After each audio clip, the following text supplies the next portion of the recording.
Бәріне сәлем, мен атым Бауыржан, және бұл Баукаплей арнасы. Және достар, лайк басып менің каналымды қолдап отырасыздар деген үміттемін. Бүгінгі видеода біз қыздармен жүрудің плюстары мен минустары туралы айтатын боламыз. Бірінші плюстарынан бастайық. Сіз жалғыздықта болмайсыз, сіздің жаныңызда әрқашан жақын адамыңыздың бар екенін сезініп жүретін боласыз. Бұл негізі керемет сезім, себебі сіз кез келген уақытта онымен сөйлесіп, өзіңіздің шеріңізді тарқата аласыз. Және сіз өзіңізді ешқашан жалғыз сезінбейсіз. Бұл негізгі плюстардың бірі. Екінші, қолдау мен қамқорлық. Сізге әрқашан қолдау көрсетеді.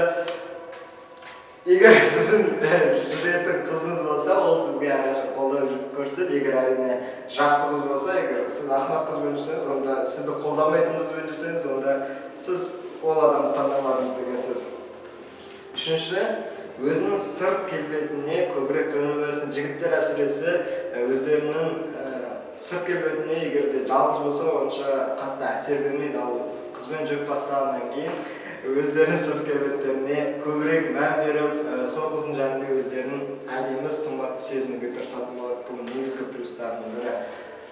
Ал минустарына келетін болсақ, бірінші бостандық болмайды, және сіз кез келген уақытта шығып достарыңызбен бір жаққа кетіп қала алмайсыз. Бәрін кеңесіп тұру керек, себебі ол сізді қызғанатын болады, басқа қыздардан қызғанатын болады, таныс қыздарыңыздан қызғанатын болады, және бұл негізгі минустарын көреді, бұл бостандық жоқ. Екінші, ол ұрыстар. Сіз қанша жерден бір-бірлеріңізді жақсы көрсеңіз де, қанша жерден сүйсеңіздер де, сіздердің араларыңызда уақыт өткен сайын сондай қиын жағдайлар болады, және ұрыстар ол міндетті түрде болады. Ұрыспайтын жандар болмайды, ешқашан да, ғашықтар ешқашан болмайды ұрыспайтын. Ол сіздердің жай ғана қызғылт ашкелеріңіздің әсері. Қазір сіздер ұрыспаймыз, біз ешқашан деп ойласаңыздар, бұл қате пікір. Үшінші, ақша өте көп кетеді, және негізгі себебі сіз достарыңызбен киноға барсаңыз да, қыдырсаңыз да, кафеде отырсаңыз да, сіз тек өзіңіз үшін ғана ақша төлейсіз. Ал егер қызыңызбен қыдыратын болсаңыз, сіз бір адамға емес, екі адам үшін төлейсіз, және сіздің қаржыңыз өте көп кетеді, және студенттер үшін бұл өте қиын. Сол үшін қыздармен жүрмеңдер. Ну нахуй.